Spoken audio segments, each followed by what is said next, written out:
10 in punto, buongiorno a tutti voi telespettatori, ben ritrovati all'appuntamento con l'informazione del Veneto, con l'informazione di Focus TG. Anche oggi tante notizie di cronaca, tante notizie dal territorio, avremo collegamenti in diretta con Cittadella, con Venezia, con Padova, con Vicenza, insomma porteremo a casa vostra tutte le news di quello che è successo, di quello che sta succedendo nel nostro territorio. Come d'abitudine però iniziamo con la pagina di cronaca che purtroppo si tinge di nero. Perché? Perché è stata ancora una giornata macchiata dal sangue sulle strade, quella che ci siamo lasciati alle spalle, una giornata contraddistinta da diversi incidenti in A4 lungo l'autostrada Venezia-Trieste. Un camionista ha perso la vita per un tamponamento tra tir, ma pensate, poco prima e poco dopo si erano verificati altri 2 incidenti. Riassumiamo tutto nel prossimo servizio. Un camionista sloveno ha perso la vita in un tamponamento tra tir avvenuto alle 3 del pomeriggio nel tratto dell'autostrada A4 tra San Stino di Livenza e il nodo di Portogruaro in direzione Trieste. All'arrivo dei soccorsi, l'uomo, che era rimasto incastrato nel proprio autoarticolato, era già deceduto. Poco dopo, l'intera tratta è stata interdetta al traffico, con uscita obbligatoria a San Stino per chi proveniva da Venezia e la chiusura dell'ingresso al casello per chi era diretto a Trieste. Altri 2 scontri senza gravi conseguenze si sono verificati precedentemente e dopo quello dell'esito mortale. Il primo 2 chilometri più indietro, senza feriti. Il secondo a Cessalto, tra un'auto e un tir, con un ferito lieve. Il tamponamento mortale è avvenuto in prossimità dei cantieri per la terza corsia, in un tratto caratterizzato da continui incidenti, soprattutto tra mezzi pesanti, fino al record di una mezza dozzina totalizzati il 12 aprile. 2 delle 8 vittime di quest'anno sulle strade di competenza di Autovie Venete hanno perso la vita in quel tratto. Il precedente, poche settimane fa, un 34enne di Spilimbergo deceduto all'alba del 25 aprile a seguito del tamponamento tra la sua auto e un tir. Gli inevitabili disagi al traffico per Trieste di questa giornata si sono sommati al bollino rosso ampiamente previsto in direzione opposta, verso Venezia, per un traffico reso particolarmente intenso dai tanti autoarticolati in arrivo dal centro-est Europa, dopo i 2 giorni di stop alla circolazione per le festività in Slovenia. E incidente nel pomeriggio di ieri anche a Abano Terme, dove un grosso fuoristrada si è schiantato contro un palo della luce. Rocambolesco incidente, fortunatamente senza conseguenze per il conducente, martedì verso le 17 in via Primo Maggio ad Abano Terme. Il pick-up che vedete nelle immagini ha sbandato prima a destra finendo contro un palo della luce, per poi carambolare violentemente contro un albero. Sul posto sono intervenuti i vigili del fuoco, il SUME 118 e la polizia locale. E oggi ci sarà l'addio a Paola Zonta, la 20enne di Cittadella, morta in un incidente stradale. La famiglia ha acconsentito all'espianto degli organi. Si svolgeranno giovedì 4 maggio alle 15:30 nel campo sportivo di Santa Maria di Cittadella i funerali di Paola Zonta, la 20enne morta venerdì sera in un tremendo incidente stradale lungo la provinciale 22 ad Abbazia Pisani. I genitori della giovane hanno autorizzato l'espianto degli organi della ragazza, un ultimo dono di questa giovane impegnata da sempre nella parrocchia come animatrice del Grest. Nel campo sportivo saranno previsti tantissimi amici e conoscenti che si stringeranno alla famiglia di Paola. La ragazza venerdì sera stava andando a trovare delle amiche quando all'improvviso ha perso il controllo dell'auto e si è scontrata con un camion. L'impatto per lei è stato fatale. E adesso gli ultimi aggiornamenti sul caso di Ahmed, i funerali nel cimitero islamico di Chiesanova. Vediamo. Saranno celebrati nel cimitero islamico di Chiesa Nuova i funerali di Ahmed, il 15enne di Mortisa, negato nelle acque del Brenta dopo essere scomparso da casa lo scorso 21 aprile. La comunità marocchina, che in queste settimane è molto vicina alla mamma e alla sorella del giovane, ha confermato che Ahmed poi sarà sepolto a Padova. Mamma e sorella lavorano e studiano qui in città e vogliono rimanere vicino alla tomba del loro ragazzo. La data dei funerali sarà fissata entro la giornata di oggi, quando arriverà il nulla osta della procura per riconsegnare la salma calma alla famiglia. Successivamente verrà anche organizzata una fiaccolata a Mortise. Nel frattempo continuano le analisi dei periti sul cellulare di Ahmed. Il giorno in cui è scomparso, il giovane studente dell'Istituto Bernardi ha mandato 20 messaggi all'ex fidanzata e un messaggio nella chat degli amici scrivendo "Vi voglio bene". E vi abbiamo parlato poco fa di 3 incidenti sulla 4, un veramente periodo molto difficile per quello che riguarda la sicurezza stradale. Sono tante le segnalazioni, le notizie di incidenti tragici e incidenti diciamo senza gravi conseguenze che stanno riempendo le pagine di cronaca. Ebbene, purtroppo dobbiamo segnalarvi proprio una notizia arrivata poco fa in redazione, un altro incidente, un altro mortale sullo stesso tratto, un tratto che è stato ribattezzato Maledetto per quello che riguarda appunto l'autostrada A4. Dopo ieri, anche oggi ha perso la vita un altro camionista. A meno di 24 ore, questa mattina verso le 10, un altro camionista ha perso la vita nel tratto maledetto dell'autostrada A4 tra Latisana e Portogruaro in direzione Venezia, nei pressi del ponte sul fiume Tagliamento, lungo il tratto a 3 corsie. La vittima guidava un camion che trasportava mangimi, che si è scontrato contro un camion carico di frigoriferi che a sua volta ha tamponato una bisarca. Illesi gli altri 2 autisti. Sul posto sono giunti i vigili del fuoco con squadre da San Donà di Piave e Portogruaro in entrambi i sensi di marcia per prestare soccorso. Il SUEM però non ha potuto far altro che dichiarare la morte dell'uomo. Inevitabili i rallentamenti al traffico poco dopo il viadotto. Il tratto autostradale è stato chiuso e così anche l'ingresso allo svincolo di Latisana in direzione Venezia. Per la gestione della viabilità e i rilievi è intervenuta la polizia stradale e i tecnici di Autovie Venete. Solo ieri pomeriggio, tra San Stino e Portogruaro, è deceduto il conducente di un camion che si è scontrato con un altro tir, un cittadino sloveno di 59 anni.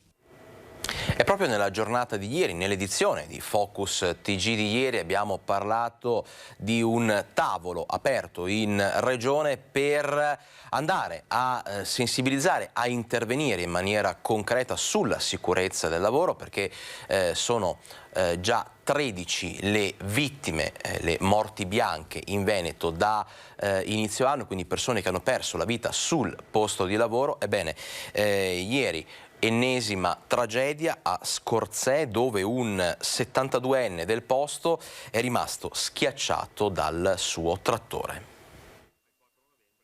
Incidente mortale sul lavoro a Cappella di Scorzè, in via Moglianese 69, poco prima dell'ora di pranzo, tra le 11 e le 11:30, dove ha perso la vita schiacciato dal trattore di casa con cui si stava apprestando a preparare l'orto Roberto Cagnin, terzista di 72 anni.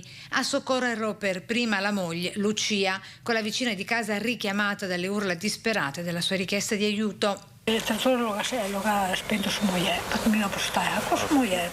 Sul posto i carabinieri della locale stazione, che hanno provveduto al sequestro del mezzo. A ricostruire la dinamica dell'incidente mortale gli uomini dello Spisal di Dolo. Procedono loro che sono ancora dentro e stanno per uscire. Raccapricciante la scena presentatesi agli occhi della moglie quando la fresa del trattore non ha dato scampo al marito. Il 72enne lavorava da sempre nei campi, sua grande passione. Descritto da tutti qui in paese come persona molto preparata ed esperta anche in fatto di trattori, con cui curava da sempre diversi ettari di terra ereditati dai genitori. Lei lo conosceva, ci dice 2 cose di Roberto? Da paesano, da brava persona, non ho niente di bene mai da dire, brava persona. Qui dietro le inferriate del villino dietro il quale si è consumata la tragedia e dove Roberto Cagnin viveva anche in compagnia della figlia Francesca, i familiari tutti si sono chiusi nel più stretto silenzio, con l'amministrazione comunale che si stringe attorno al loro inconsolabile dolore. E adesso torniamo a parlare della morte del piccolo Francesco, il bimbo di 6 anni deceduto dopo una crisi respiratoria. In attesa dell'autopsia, l'ULSS 3 fa sapere di aver nominato una commissione per fare tutte le valutazioni e le verifiche del caso. Mentre si attende l'esito degli esami iniziati ieri dall'azienda ospedaliera di Padova sul corpo di Francesco Pascetta, il bimbo di 6 anni residente a Conche di Codevigo, deceduto dopo una crisi respiratoria, l'Ulstre Serenissima si è attivata per avviare le opportune verifiche del caso.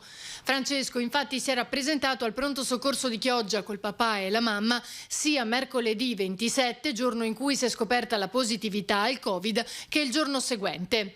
Non solo, i genitori avrebbero anche chiamato più volte negli stessi giorni la centrale operativa del 118 per chiedere l'invio urgente di un'ambulanza, giunta in almeno 2 occasioni da Piove di Sacco. Noi abbiamo nominato immediatamente una commissione per fare le valutazioni del caso. Sono state prese in considerazione le cartelle cliniche e le azioni dei medici che sono intervenuti e da quello che sono le prime nostre determinazioni direi che si è operato secondo scienza e coscienza. Non è stato tralasciato nulla, almeno nei momenti in cui il bambino è stato seguito nelle nostre strutture e che i nostri professionisti sono stati chiamati in causa. Siamo fiduciosi eventualmente anche delle indagini che farà la Regione e che farà eventualmente la magistratura. Per stabilire con precisione la causa della morte di Francesco bisognerà attendere almeno una settimana, quando arriverà l'esito dell'autopsia che chiarirà ogni dubbio ed eventuali responsabilità. E adesso una piccola pausa pubblicitaria e noi torniamo fra 2 minuti con tutti i nostri collegamenti dal territorio, con tante altre notizie di cronaca, di attualità. Avremo una parentesi dedicata agli alpini, in questo avvicinamento a domenica, giornata clou per quello che riguarda la Giornata nazionale delle penne nere. Insomma, questo e tanto altro fra poco qui a Focus TG.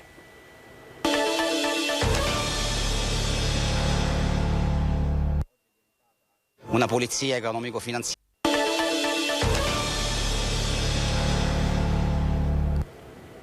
Ben ritrovati a Focus TG, siamo in diretta, sono le 12:15.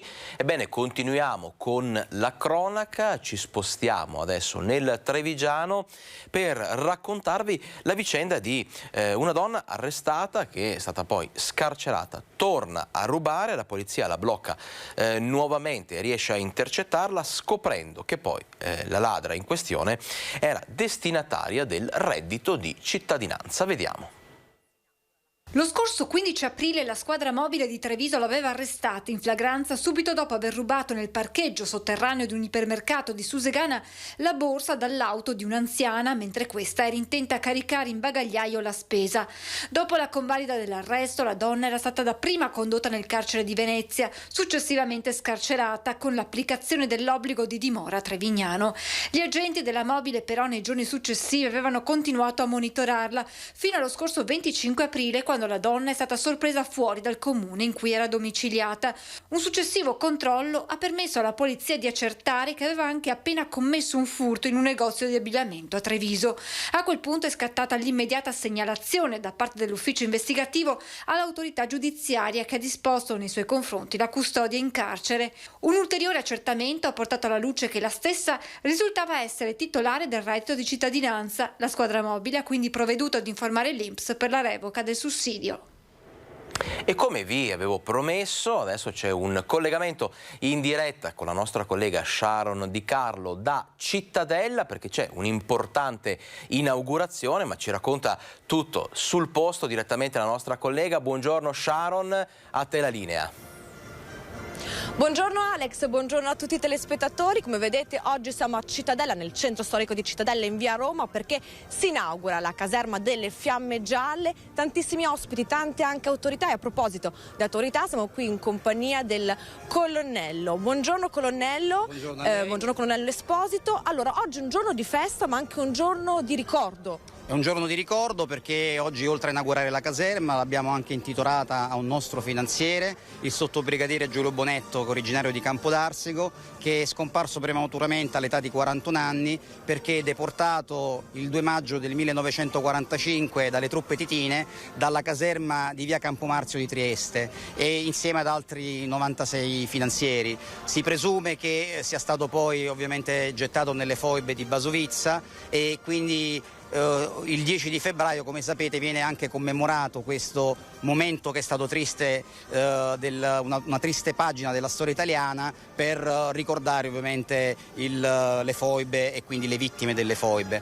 La tradizione nella Guardia di Finanza è molto sentita perché unisce ovviamente le generazioni e noi nella tradizione cerchiamo di trovare anche quelle che sono le nostre prospettive per il futuro, oltre che ovviamente a gestire il presente. E quindi il momento del ricordo, che è stato anche molto emozionante, se ripensiamo alle parole che sono state pronunciate dalla madrina della cerimonia, la signora Adriana, ha ovviamente dato a questa cerimonia un tocco anche di umanità che ovviamente ricercavamo ed erano anche volute questo sentimento, era voluto perché comunque la commemorazione è anche un momento per ovviamente non dimenticare, perché il non dimenticare aiuta anche a evitare di commettere gli errori che sono stati ovviamente commessi in passato. Tantissimi ospiti per questa inaugurazione, tantissime autorità.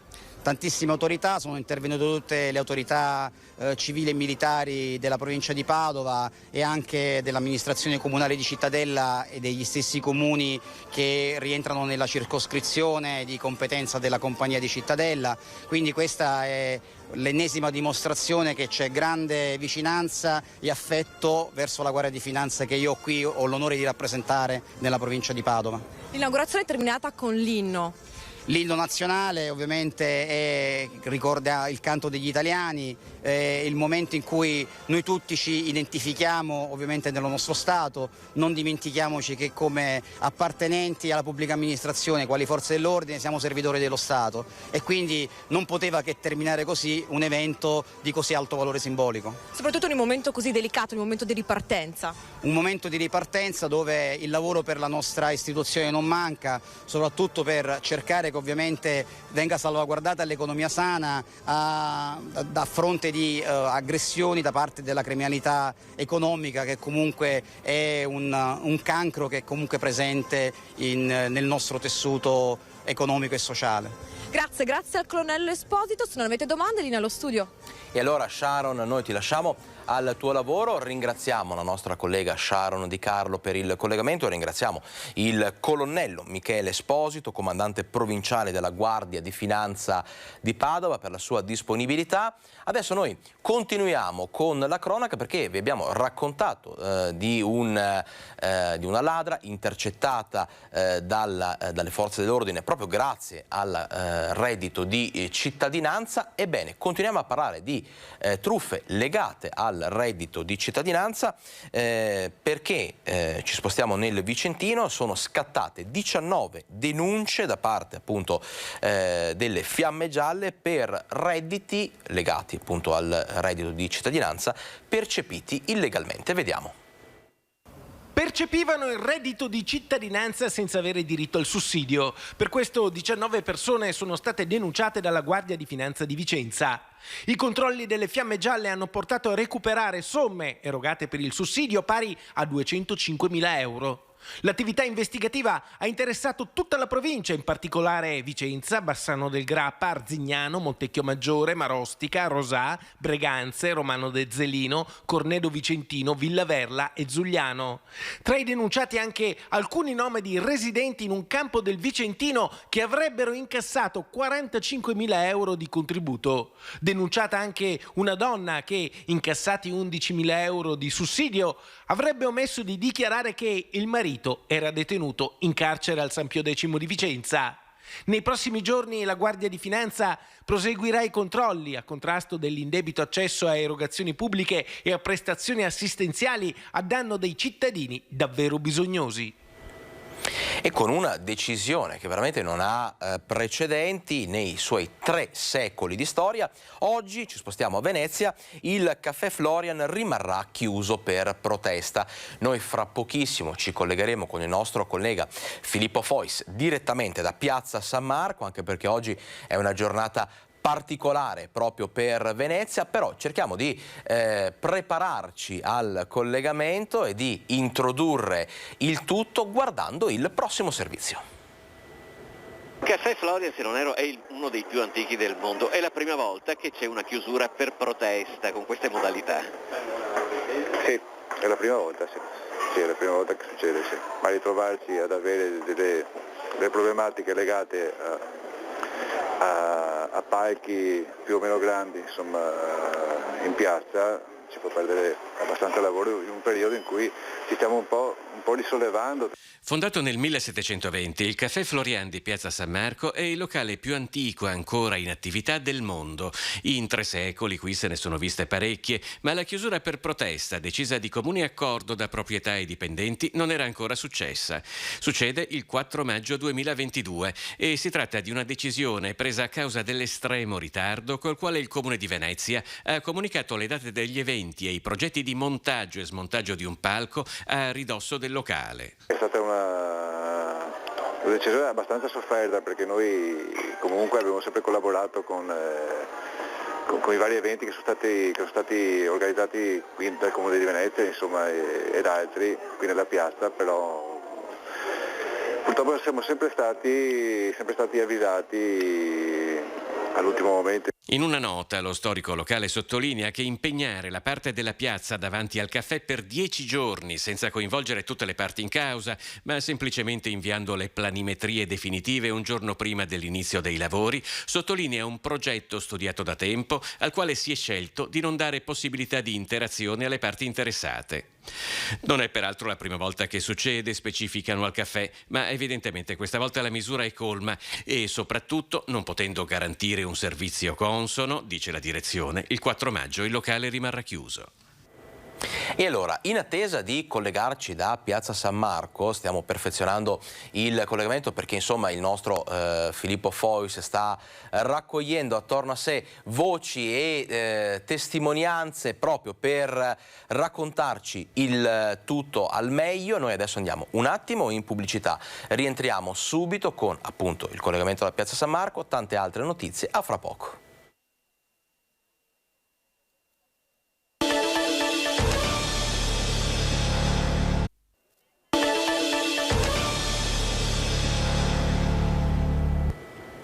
Ben ritrovati in diretta con Focus TG, vediamo le immagini di una Piazza San Marco gremita di gente, gremita di giovani, e vediamo insomma il nostro Filippo Fois pronto per il collegamento. Abbiamo introdotto, Filippo, l'argomento, la chiusura, questa protesta del Caffè Florian con un tuo servizio proprio che hai curato tu, e allora adesso raccontaci tutti gli ultimi sviluppi di una giornata molto particolare per Venezia. Sì, una giornata molto particolare. Buongiorno Alex, buongiorno ai telespettatori di Rete Veneta. Vedete alle mie spalle, forse vedete già l'enorme palco che è stato montato di fronte a ridosso delle procuratie nuove dove si trova il Caffè Florian. Oggi è il giorno di laurea per 800 studenti di Ca' Foscari. Saranno laureati in 2 grosse cerimonie pubbliche. In questo momento la prima si è conclusa, i primi 400 adesso stanno facendo le fotografie di fronte alla Basilica, altri 400 invece sono attesi per questo pomeriggio. Il grosso palco che è stato montato qui è l'oggetto delle polemiche che adesso vi racconteremo, anche perché questo grosso palco rimarrà ancora non solo per gli altri 400 laureandi di questo pomeriggio, ma anche per la cerimonia di solenne giuramento di circa 170 cadetti dell'Accademia Navale Morosini, che si terrà qui sabato alla presenza del Presidente della Repubblica Sergio Mattarella. Generalmente Normalmente quando avvenivano questo genere di manifestazioni, si tratti poi di un concerto del Carnevale o di altro, il palco veniva montato dove adesso vi farà vedere Sandro Ponchio. Questa è la cosiddetta ala napoleonica di Piazza San Marco, quella che fronteggia nel lato opposto la Basilica di San Marco, per cui non ci sono mai stati problemi. Questa volta per motivi logistici, credo proprio creati dal giuramento dei cadetti, si è deciso di farlo dove lo vedete adesso. Qual è il problema? Il problema è che si trova esattamente di fronte alle attività commerciali che sono sotto i portici delle procuratie nuove. In particolare il caffè Florian, adesso ci stiamo avvicinando, vedete tutta questa gente che è proprio nel posto in cui si dovrebbe trovare il plateatico del locale. Il caffè Florian sarebbe risultato pesantemente penalizzato se fosse rimasto aperto.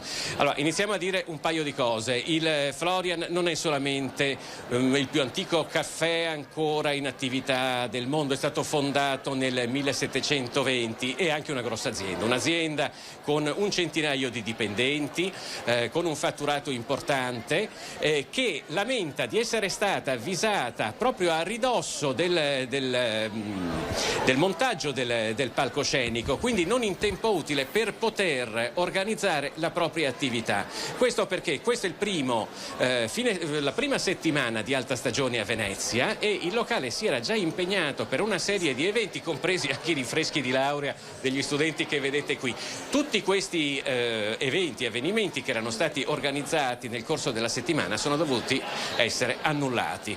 Noi siamo arrivati proprio all'ingresso in cui vedete il cartello che informa della chiusura del locale, per cui si tratta di un danno economico non indifferente. Da qui questa decisione, che non ha precedenti nella storia di 302 anni di questo locale, di chiudere per protesta. Il locale aveva dovuto chiudere pochissime volte nella sua storia. La prima, le ultime due sono quelle più recenti, sono state per l'Acqua Granda del 2019 e poi naturalmente per le limitazioni imposte dal lockdown in epoca di coronavirus.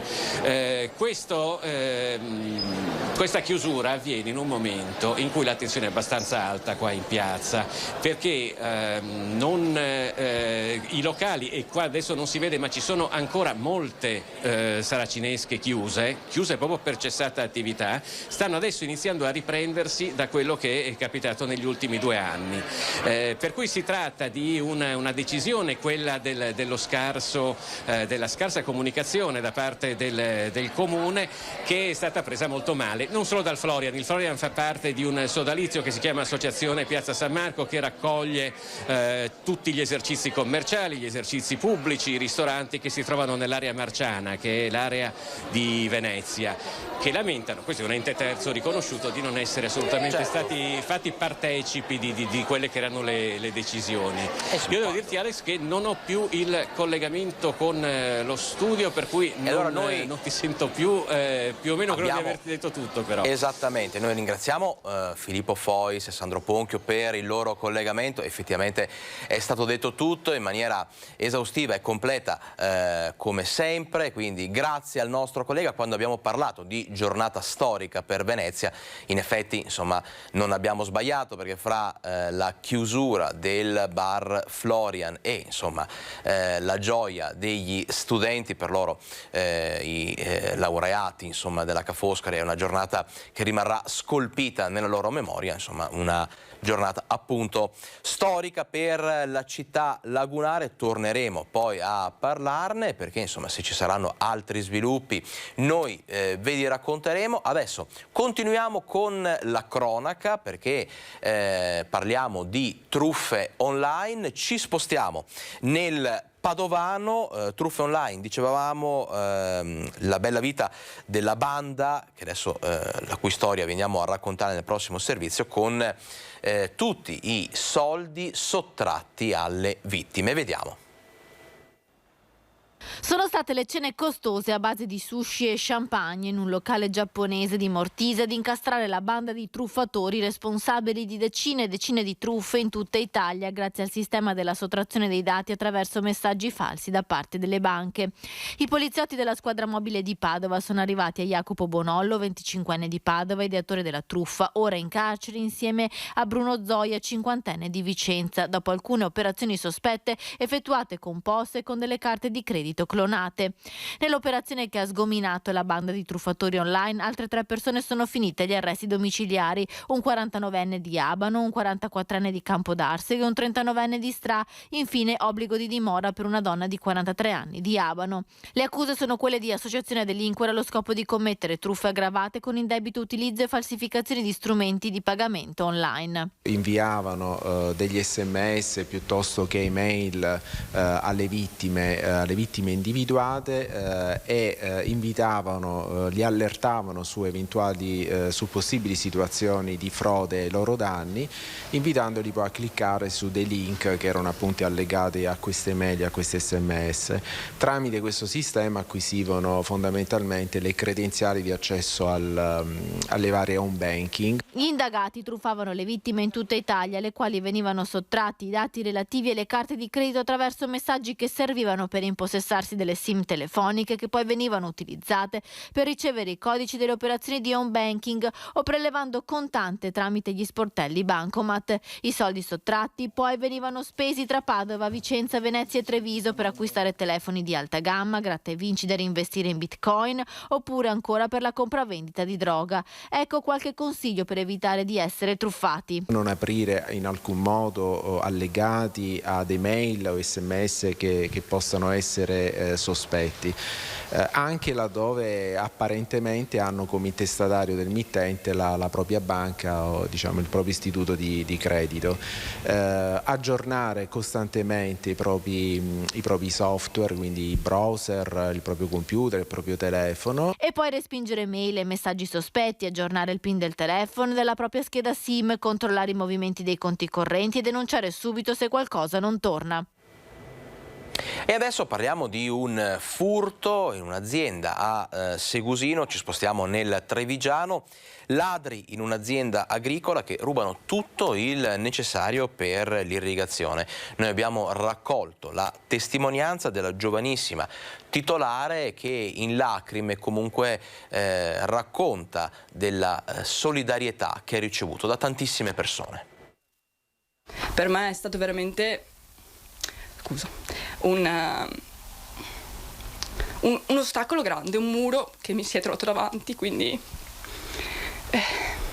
sì, per fortuna ci sono persone buone che mi hanno aiutato. Non riesce a trattenere le lacrime Federica Coppe di fronte a quanto accaduto nella sua azienda agricola che lei a soli 25 anni ha messo in piedi un anno fa.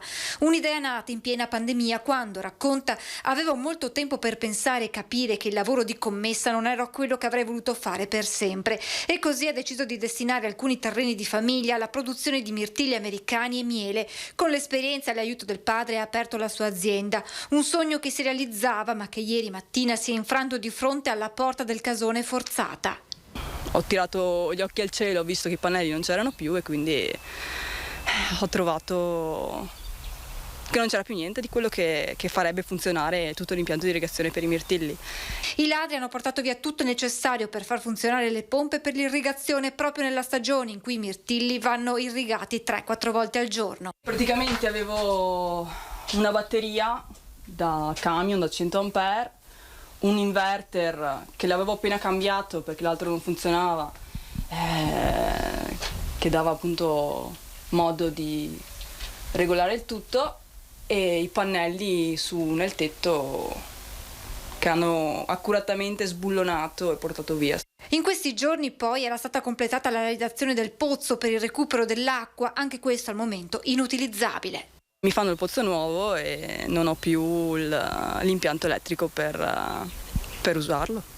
Ma la disperazione iniziale di fronte al danno subito per circa 1.500 euro ha lasciato spazio alla necessità di rimettersi in piedi. A quel punto Federica ha deciso di avviare una raccolta fondi sui social. È arrivata anche fino in Irlanda da persone amiche che hanno appunto donato, hanno fatto una donazione, soprattutto oltre conoscenti, persone che non conosco, che non ho mai visto, che mi hanno scritto in privato, che mi hanno veramente, mi commuovo, quindi ti hanno sostenuto. Esatto. In poche ore le donazioni hanno raggiunto i 2.000 euro che serviranno per acquistare e installare il materiale rubato, ma anche per mettere in sicurezza l'azienda da altri possibili furti. Il tempo però stringe e Federica ha voglia di ripartire. Spero di fare tutto il più presto possibile, almeno in una settimana di aver tutto. Insomma, una triste storia che però fortunatamente ha avuto un lieto fine legato alla solidarietà di tante persone che hanno deciso di aiutare questa giovanissima imprenditrice. Ebbene, adesso 2 minuti di pausa, noi torniamo. Vi ricordo che abbiamo ancora un collegamento con Padova, poi tante altre notizie di cronaca, la pagina dedicata agli alpini e poi turismo, altri approfondimenti, dovremo parlare anche di siccità. Tutto questo fra poco a Focus TG.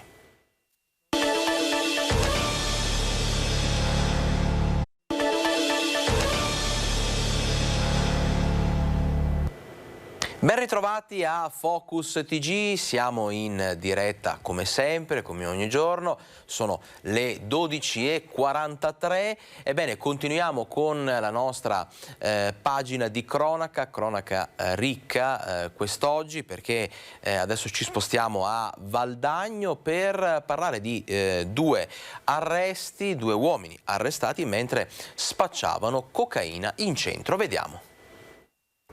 Valdagno, 2 uomini di 51 e 59 anni originari della Valle del Lagno sono stati arrestati dai carabinieri con l'accusa di spaccio e detenzione di stupefacenti.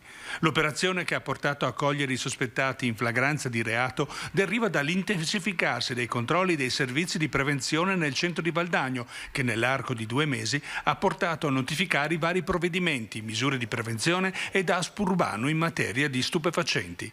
Sui 2 uomini era già in corso una sorveglianza dei loro spostamenti da parte dei militari che nella giornata del 1° maggio hanno deciso di agire.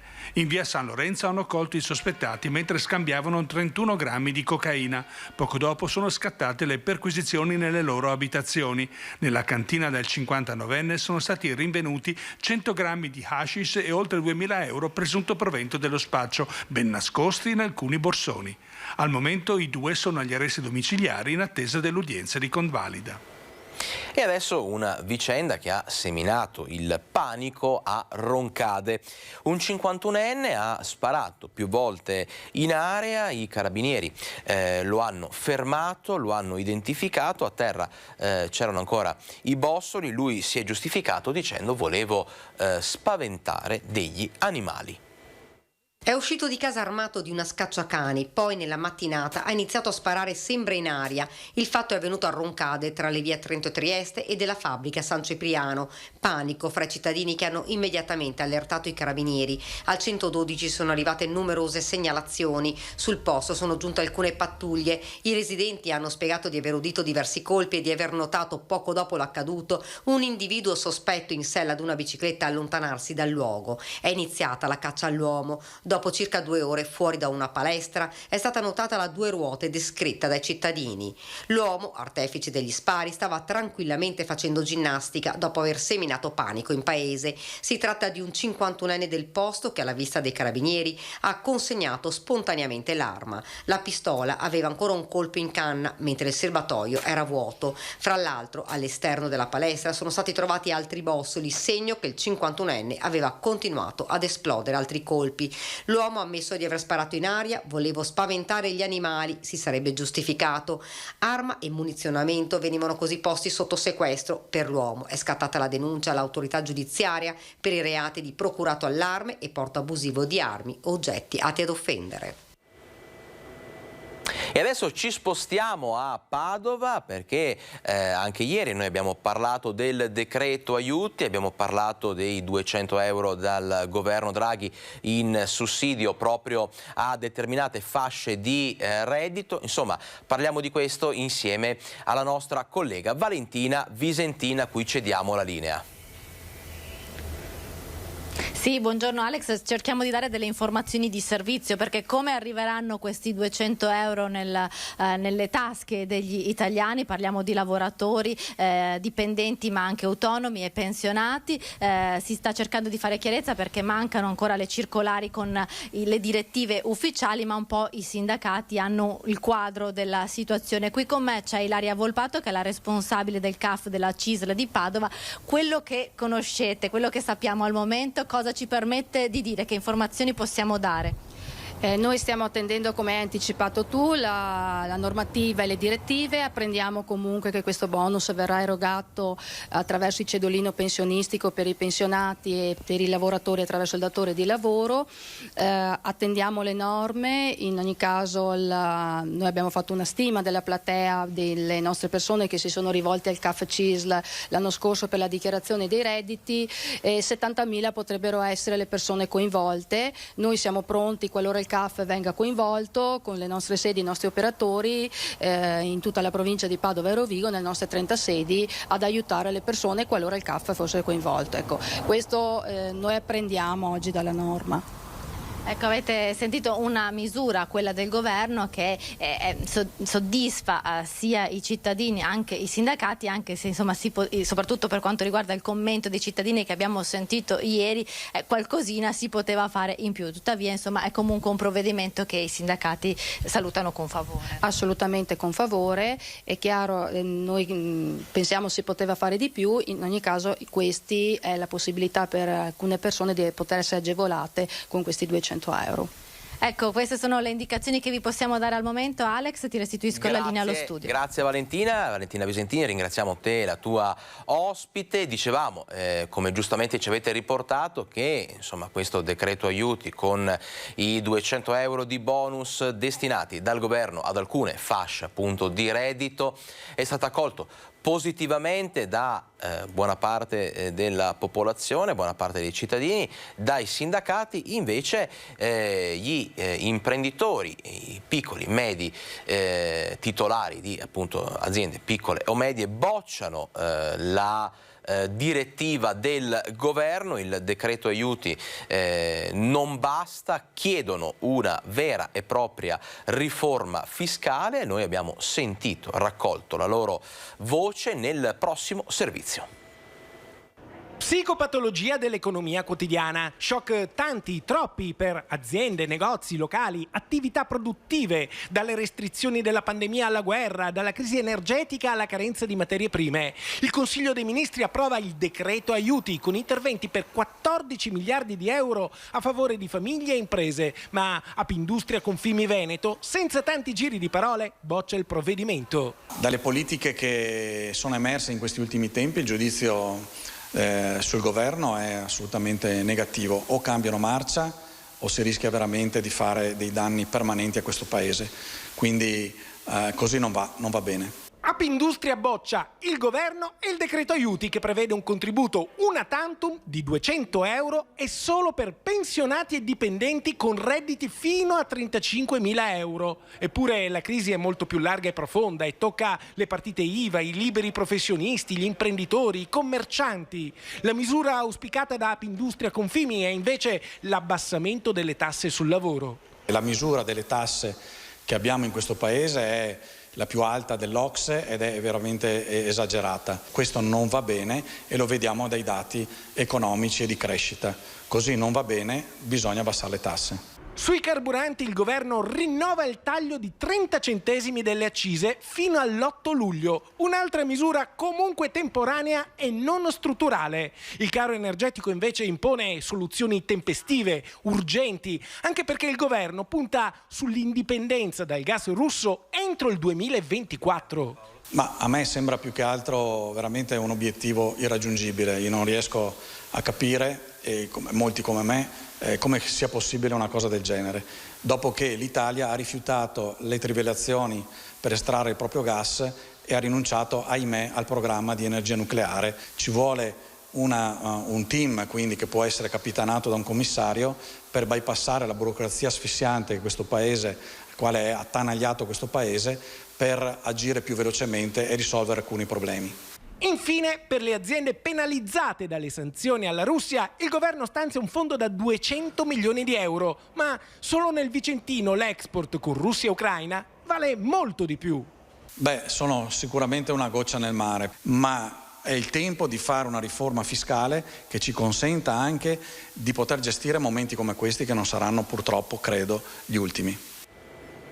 E adesso ci spostiamo a Vicenza per una segnalazione, un festino eccessivamente rumoroso. Scopriamo quali sono state le conseguenze a questa segnalazione. Schiamazzi notturni da un'abitazione nel centro di Valdagno, dove era in corso una festa con una decina di giovani. I carabinieri, arrivati a seguito di una segnalazione dei residenti dopo la mezzanotte di lunedì, mentre procedevano all'identificazione dei partecipanti al party rumoroso, hanno tratto in arresto una 23enne arzignanese che ha dato in escandescenza con atteggiamenti aggressivi e violenti nei confronti dei militari dell'Arma. Bloccata, l'hanno portata in caserma, arrestata per resistenza e violenza pubblico ufficiale. La donna è finita a processo con rito direttissimo. Il tribunale ha convalidato l'arresto sottoponendola all'obbligo di firma settimanale. E adesso il furto in un bar di Paese, rubati i soldi in cassa, un bottino di circa 200 euro. Hanno forzato la finestra al piano terra e sono entrati in un bar di via Postumi a Paese. Il colpo è stato messo a segno la notte tra lunedì e martedì. I ladri hanno agito con estrema tranquillità. Dopo aver fatto irruzione nel locale, hanno prelevato i soldi del fondo cassa dell'esercizio, un bottino che si aggira intorno ai 200 euro. Poi si sono allontanati facendo perdere le tracce. Ad accorgersi del furto i titolari, quando sono arrivati il mattino seguente nel bar. Immediata la chiamata ai carabinieri della stazione di Paese, in corso le indagini dei militari per identificare gli autori del furto. In queste ore saranno visionate le immagini delle telecamere di videosorveglianza della zona.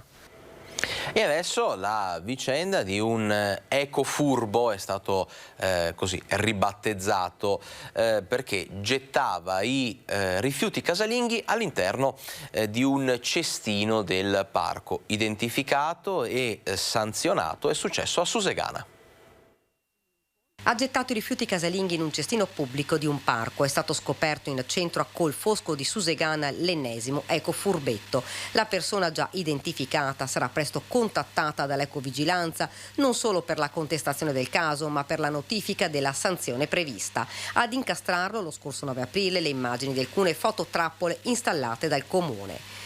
Stiamo con tenacia continuando la nostra dura lotta all'inciviltà, afferma il sindaco Vincenzo Scarpa. Alcune volte rimaniamo annichiliti dal riscontro di comportamenti inaccettabili dal punto di vista non solo ambientale. Molte azioni feriscono la nostra intelligenza e vanno al di là della normale comprensione, vivendo in un territorio che è ben servito sia per quel che riguarda i centri di raccolta CERD, sia come raccolta a domicilio. Ciò nonostante continuiamo, termina il sindaco, a ricercare nuove strategie per disincentivare questi atti offensivi della nostra attenta civile comunità. Chiudiamo per un attimo la pagina di cronaca, parliamo invece di attualità adesso e parliamo di siccità in Veneto. Una situazione sempre più preoccupante al punto tale che è stato dichiarato lo stato di crisi idrica, firmata una nuova ordinanza regionale. Insomma, la siccità sta mettendo in grossa difficoltà l'agricoltura del nostro territorio. Vediamo nel prossimo servizio. Una raccomandazione a tutti di utilizzare meno acqua possibile. Stiamo vivendo un momento estremamente delicato di vera emergenza per quel che riguarda la disponibilità dell'acqua. L'appello allarmato del presidente del Consorzio Piave Amedeo Gerolimetto solo una settimana fa. In mezzo c'era stata la lettera del governatore Zaia al premier Draghi, preludio all'atto odierno. Firmata l'ordinanza regionale che dichiara in Veneto lo stato di crisi idrica. Il territorio presenta ancora una condizione di deficit generalizzato rispetto ai valori medi stagionali, spiega Zaia.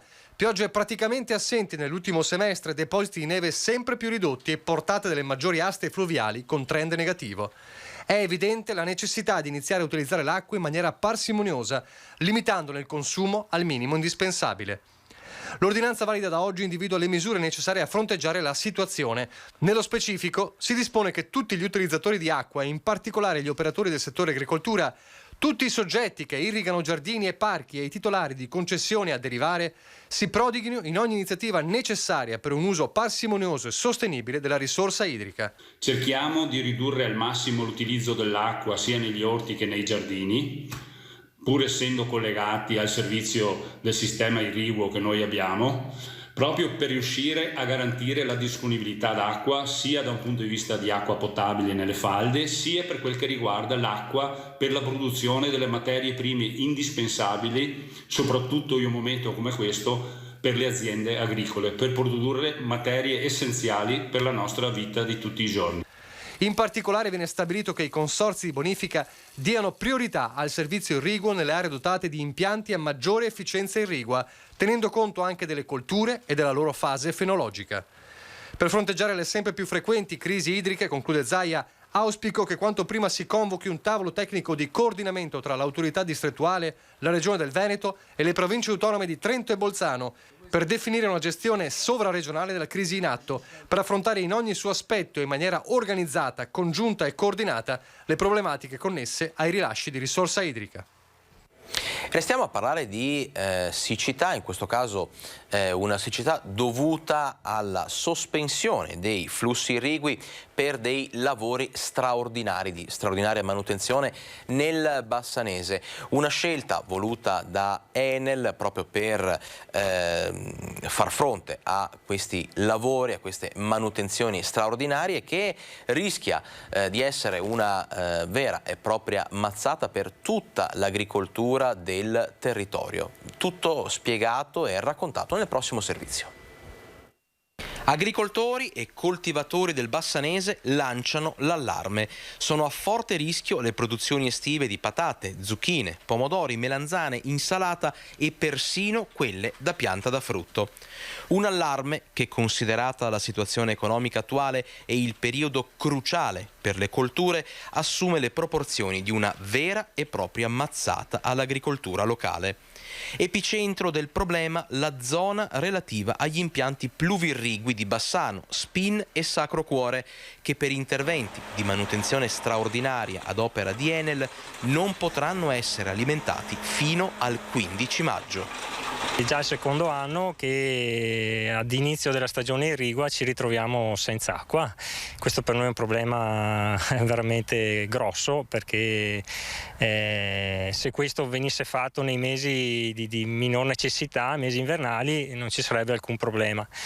Fatto nei mesi in cui le stagioni iniziano crea notevoli difficoltà, insomma, anche perché è già il secondo anno, come dicevo. L'acqua c'è stata per un paio di giorni, poi adesso è sparita, ci stanno dicendo che per altri 15 giorni non ci sarà acqua, e quindi insomma è vero che magari qualche pioggia la fa, però le difficoltà sono veramente notevoli. Non trattandosi di un problema sorto dal nulla, gli agricoltori della zona insorgono. A detta loro, interventi del genere andavano fatti mesi fa, non adesso, con le colture nella prima fase di sviluppo, dove l'irrigazione diventa fondamentale. Soprattutto per il comparto orticolo, in quanto adesso ci sono tutte le semine degli ortaggi estivi, e quindi l'irrigazione è essenziale soprattutto nelle prime fasi di crescita delle piantine. L'alternativa sarebbe ritardare la semina, ma questo andrebbe a scombussolare tutti i cicli di coltivazione. Così gli agricoltori sono costretti a ricorrere a misure d'emergenza. Con delle cisterne e con gli annaffiatoi stiamo provvedendo in questo modo, insomma non abbiamo un'irrigazione alternativa, ecco, non abbiamo pozzi, non abbiamo altro.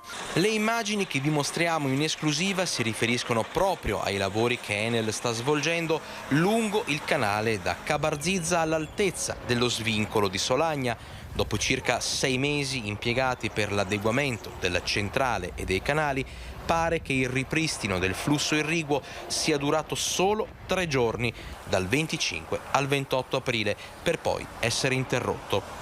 Torneremo ad occuparci della vicenda direttamente con il Consorzio di Bonifica del Brenta e con Enel per comprendere meglio le responsabilità dell'accaduto e le tempistiche di un problema che sta creando un ingente danno all'intero settore agricolo bassanese.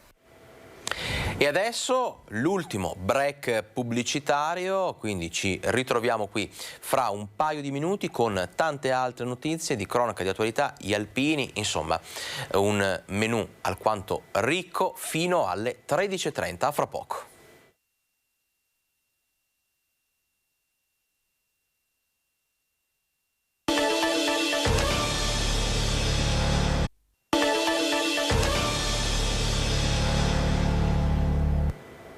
Sono da poco passate le 13, per l'esattezza sono le 13:05, questo vuol dire che abbiamo poco meno di mezz'ora per tenervi ancora compagnia, per tenervi aggiornati su quello che è successo, quello che sta succedendo in Veneto.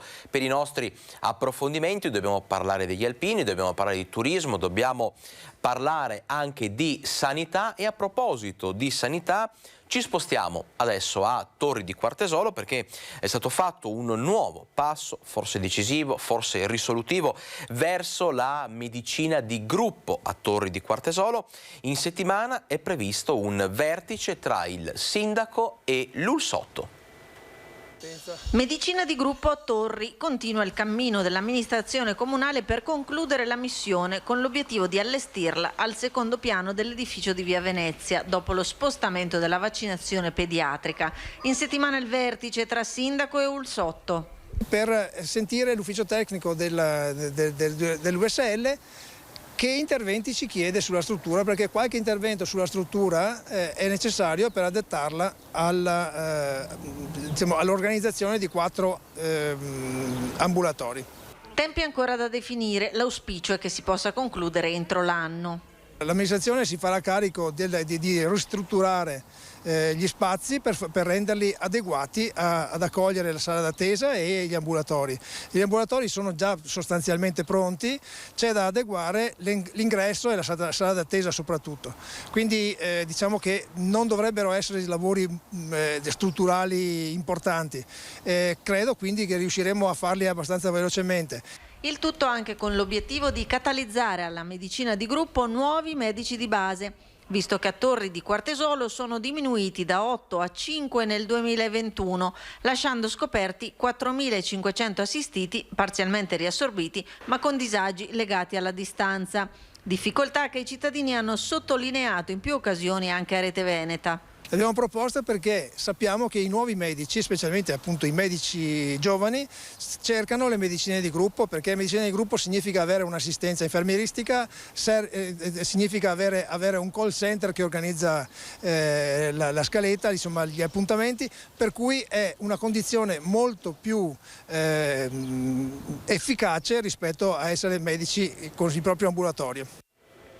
Abbiamo parlato poco prima del break pubblicitario, del problema siccità in Veneto, una condizione climatica atmosferica che non crea solo problemi per appunto gli agricoltori, per i coltivatori e quant'altro, ma sembra essere anche una delle cause principali dell'aumento dei casi di allergie. Ebbene, come ogni anno i mesi di maggio e i mesi di giugno si preannunciano particolarmente difficili proprio per gli allergici a causa del polline.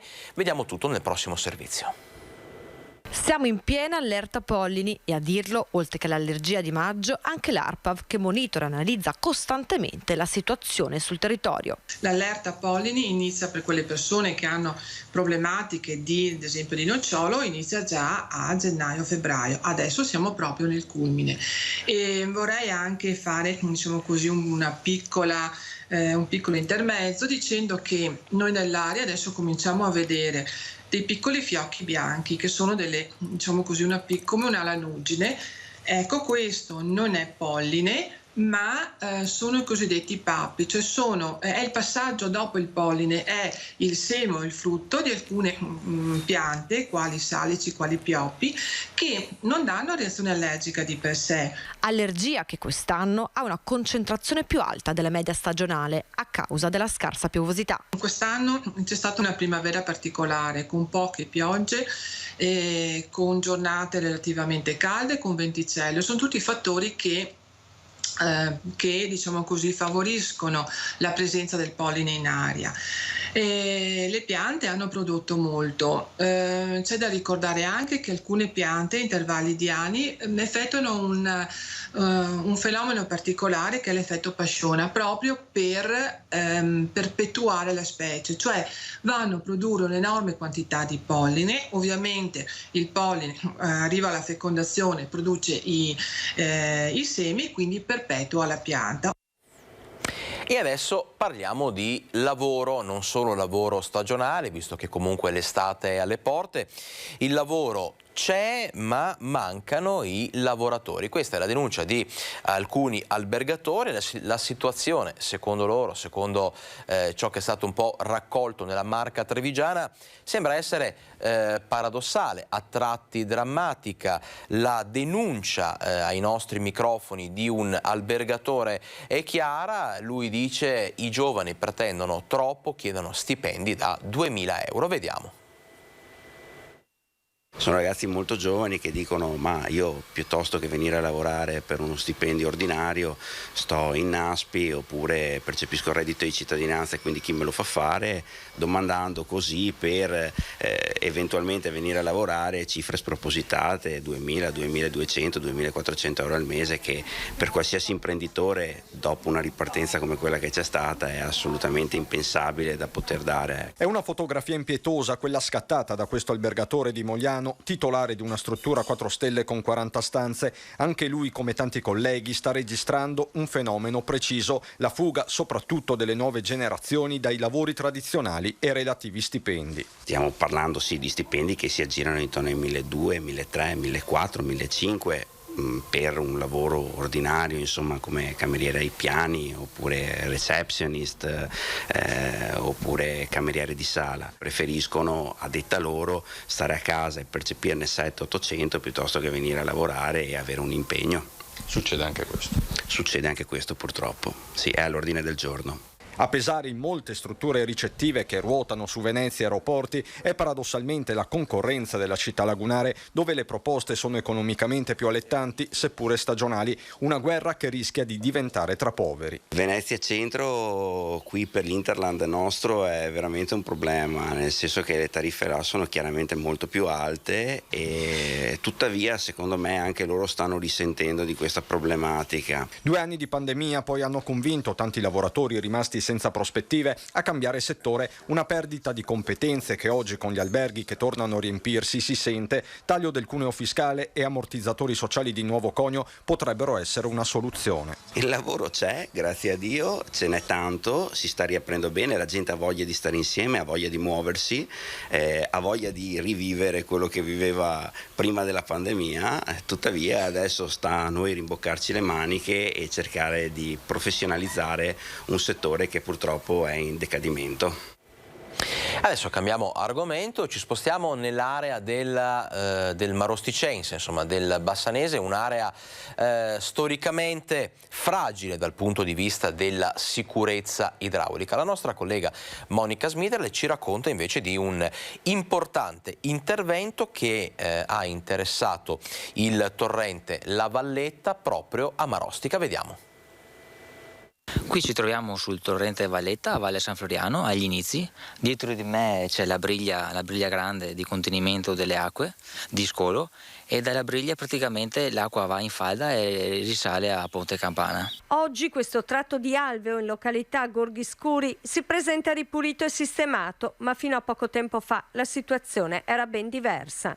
Qui da molti anni non venivano eseguiti degli interventi, quindi c'era una vegetazione molto fitta che poteva creare problemi per tutto quanto l'alveo a sud, e quindi è stato fatto tutto un lavoro di rimozione delle piante infestanti e in un secondo momento è stato fatto tutto un intervento di livellamento del fondo dell'alveo per far sì che ci sia un giusto scolo delle acque. All'opera per diversi giorni 25 volontari del gruppo Gli Amici del Verde, che hanno operato sul gretto del torrente per una lunghezza di circa 900 metri. Un intervento molto importante per la sicurezza idraulica del territorio.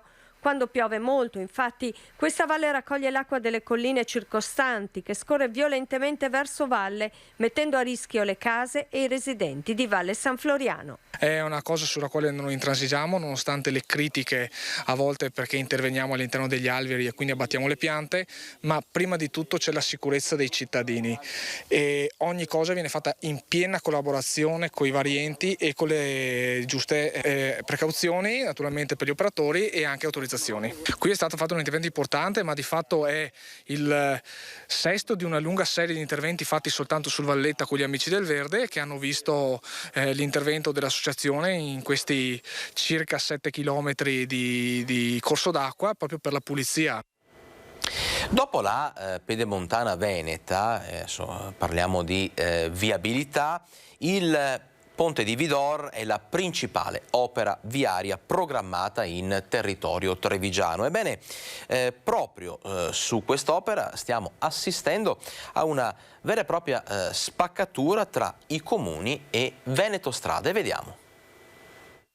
Io non accetterò mai questa nuova proposta perché da padre di famiglia i soldi vanno spesi bene. È inutile spendere dei soldi che non risolvono i problemi della viabilità del Ponte di Vidor. Non vorrei mai che tutto questo tentativo di spostare i tracciati fosse da un certo punto di vista preso anche come un modo per non fare nulla, e questa è una soluzione che non ci piace. È più di un sospetto quello che si allunga sul nuovo Ponte di Vidor, opera milionaria attesa da decenni dall'intero Alto Trevigiano. È qui che si sta consumando uno scontro istituzionale senza esclusione di colpi tra sindaci del territorio e Veneto Strade, la società regionale che si occupa di viabilità. I primi rivendicano la bontà del progetto, già individuato nel 2014 per un totale di 80 milioni di euro e riconfermato in una recente riunione. La seconda invece è la proposta alternativa da 50 milioni. Chiaramente a cambiare non è solo il costo ma pure il tracciato. Nel secondo caso, questo è il punto per gli amministratori locali, si andrebbe a stravolgere la vita di interi paesi senza incidere sulle attuali criticità. La proposta di Veneto Strade è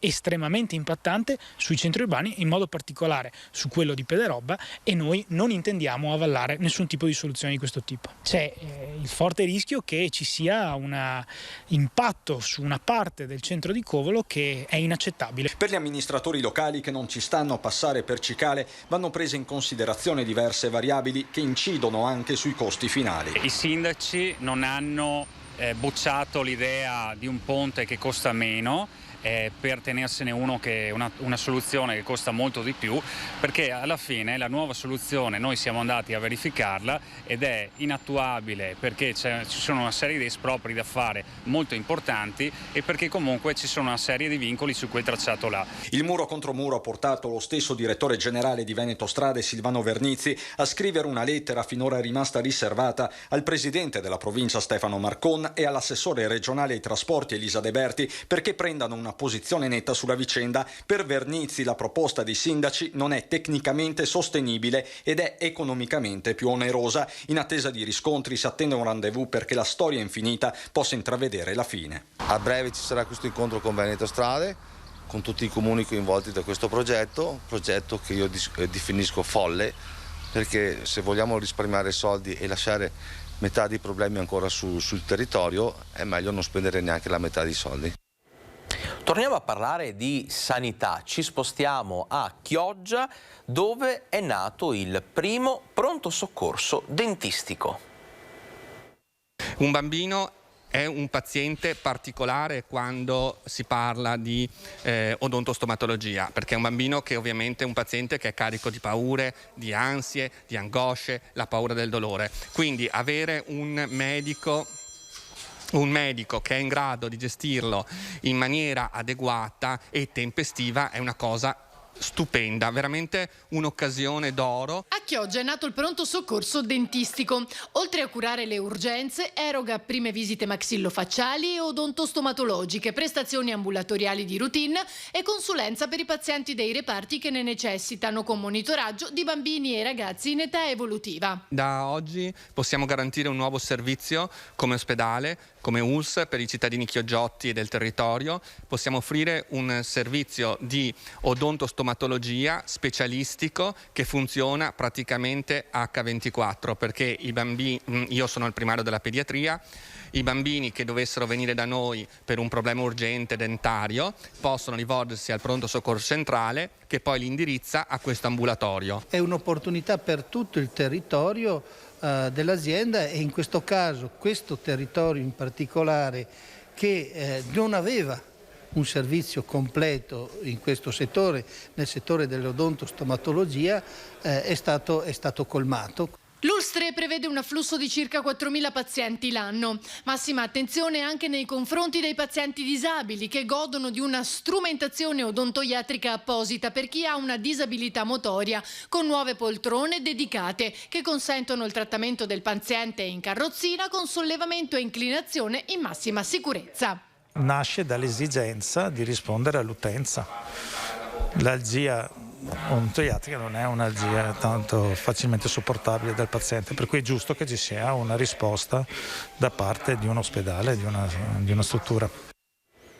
Parliamo adesso di una problematica che interessa tutta l'area della Pedemontana e del Bassanese in particolare, perché si fa sempre più concreto il rischio che l'edificio del nuovo Tribunale di Bassano del Grappa diventi una sorta di magazzino per gli atti giudiziari del Tribunale di Vicenza. I consiglieri di minoranza dicono con fermezza no a questa ipotesi, a questa eventualità. Vediamo. Quell'edificio che proprio recentemente è stato ultimato con i collaudi, con tutta la chiusura dei vari contenziosi, deve rimanere a disposizione della comunità. Quindi o parte quel famoso tribunale della Pedemontana Veneta, il famoso 8° tribunale del Veneto, oppure se non parte un vero e proprio tribunale con tutti i crismi, che quell'edificio sia a disposizione del comune. È sorto su suolo del comune l'edificio del nuovo Tribunale di Bassano, terreno pubblico che ai cittadini deve offrire un servizio. Per questo i consiglieri di minoranza di Bassano, Passione Comune, Partito Democratico, Bassano per Tutti e Gruppo Misto ribadiscono all'amministrazione comunale guidata da Elena Pavan la proposta di farlo diventare la sede per gli sportelli comunali al cittadino, dall'anagrafe ai tributi, dall'edilizia privata allo stato civile. E invece un recente incontro tra il presidente del Tribunale di Vicenza e i rappresentanti del Ministero, alla presenza di Elena Pavan, parrebbe segnare un destino diverso per il nuovo tribunale, che tribunale non è mai diventato. Quell'edificio non può diventare in qualche maniera la dépendance o il magazzino o l'archivio su sede staccata del Tribunale di Vicenza. Questo non lo meritiamo. Dopo aver perso il tribunale, perdere anche quell'edificio che potrebbe essere preziosissimo per la comunità. Che il presidente del Tribunale di Vicenza cerchi di poterlo ottenere perché gli spazi per lui sono pochi, questo lo comprendiamo, ma che il nostro sindaco avalli queste richieste e lo faccia davanti a funzionari del Ministero che recepiscono questo messaggio, cioè lo dico semplicemente, fatelo un po' quello che volete voi, par quasi che al Comune non interessa. No, assolutamente no. Al Ministero di Grazia e Giustizia bisogna dire, sulla scia di quanto è stato detto anche in precedenza negli anni scorsi, o lì nasce un tribunale all'altezza delle esigenze di questa parte del Veneto, della Pedemontana, oppure lo lasciate a noi e lo metteremo noi a questo punto a servizio dei cittadini. Rete Veneta è storicamente la TV degli alpini, la TV delle penne nere. Noi ci stiamo avvicinando all'appuntamento cruciale di domenica con la Dunata Nazionale degli Alpini a Rimini, adunata che noi seguiremo in diretta dedicando l'intera giornata, la nostra programmazione proprio a questo evento che torna con tutto il suo carico di storia, di emotività, di orgoglio nazionale. Ebbene, proprio parlando di alpini, avvicinandoci alla tappa di domenica, adesso vi raccontiamo una storia molto particolare, perché stanno raggiungendo la dunata appunto di Rimini in Graziella in bicicletta. Si tratta di un gruppo di 4 alpini partiti da Trichiana. Vediamo tutto nel prossimo servizio. La prima tappa grossa l'abbiamo fatta a Segusino, da un nostro amico Paolo Calpanificio che ci ha ospitato, ci ha dato a mangiare e bere, e poi pian pianino con pochissime tappe siamo arrivati qua e logicamente la nostra intenzione è quella di arrivare a Rimini per venerdì mattina, venerdì pomeriggio, insomma massimo, insomma ecco. Destinazione Rimini, adunata 2022, 300 km tutti da pedalare per Elio e la sua squadra di orgogliose penne nere, partiti da Trichiana a bordo di fiammanti grazielle, perché la graziella, non propriamente simbolo di comodità, è presto detto. Perché forse è la bici che fa più che è più idonea per la nostra età, visto che da piccolini una bici che abbiamo avuto era la graziella e quindi volevamo portare avanti questa diciamo tradizione, dai. Mezzo ideale. Autolesionismo puro questo. È masochismo. Sì. No dai, ci divertiamo. Poi piano piano no, si arriva, non c'è problema. Il lato B, quello è il problema, che nei giorni si farà sentire proprio.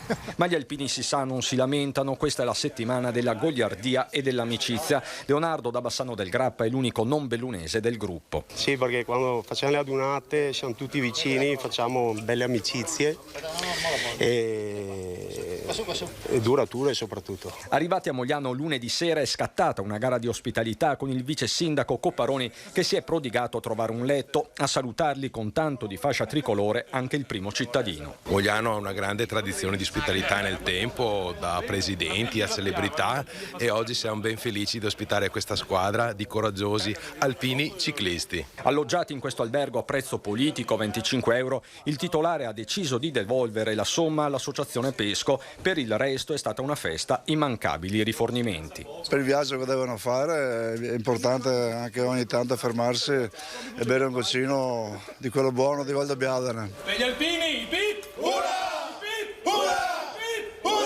Noi partiamo con un pullman con 45 persone, sabato facciamo 2 giorni, poi altri partono già giovedì, altri venerdì, quindi saremo più o meno una cinquantina del gruppo di Mogliano a Rimini.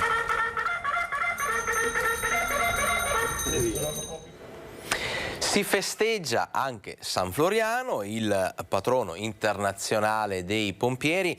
Il corpo del martire è custodito a Vicenza. Vediamo. Ho chiamato appunto Rete Veneta un anno fa per dire che qui nella Basilica di San Felice c'è il corpo di San Floriano. Era indignato perché? È indignato perché qua a Vicenza nessuno si era mai preoccupato di questo San Floriano. Lei si era rivolto anche ai vigili del fuoco di Vicenza, cosa le hanno risposto? Erano un po' dubbiosi loro, no? Perché loro festeggiano i Santa Barbara e invece in tutta Europa, in tutto il mondo, anche perché anche in America, in Australia, qua festeggiano San Floriano. La caparbietà del nostro affezionato telespettatore alla fine era stata premiata. Un anno fa noi di Rete Veneta avevamo organizzato un sopralluogo nella cripta del Santo Dimenticato, proprio con un rappresentante dei Vigili del Fuoco di Vicenza. Stupito di essersi trovato di fronte alle spoglie del suo patrono, alla fine della visita questo è quanto il pompiere vicentino aveva dichiarato. Personalmente sono molto felice di questa cosa qua, adesso riferirò ai miei superiori, al mio comandante, al capo del Corpo Nazionale, che so che sicuramente sono interessati. Ieri a livello europeo è stata festeggiata la festa di San Floriano e quindi sicuramente prossimamente, il prossimo 4 maggio, saremo qua presenti anche noi. Fedele a quanto promesso, domani alle 9:30 nella Basilica dei Santi Felice e Fortunato si svolgerà la Santa Messa per San Floriano con i rappresentanti dei Vigili del Fuoco. L'inizio, ci auguriamo, di una nuova tradizione per Vicenza, orgogliosi di aver contribuito a ridare lustro ad un martire ingiustamente abbandonato nelle nebbie del tempo. Qui a San Felice, nella torre, c'è un concerto di 10 campane. Una campana è dedicata a San Floriano. Questa di San Floriano, una nota in si bemolle. Domani la suoneremo al momento dell'elevazione durante la Santa Messa. Questa sera alle 20 ci sarà un anticipo, facciamo un concerto con tutte le campane per annunciare la festa domani di San Floriano alla cittadinanza. È davvero tutto per questa edizione di Focus TG. Prima di salutarci però una nota che è arrivata poco fa in redazione. Parliamo a tutti gli sportivi, a tutti gli amanti, gli appassionati di calcio dilettantistico e non solo, perché il presidente della Lega Nazionale Dilettanti, Giancarlo Abete, ha deliberato poco fa che per le fasi successive alla regular season, quindi play-out, play-off, gare di spareggio, di qualsiasi competizione della Lega Nazionale Dilettanti, sono sospese tutte le disposizioni che prevedono il rinvio delle gare per ragioni legate a contagi nel gruppo squadra. Quindi, in poche parole, non ci saranno rinvii anche in caso di contagio all'interno del gruppo squadra, le partite verranno svolte regolarmente.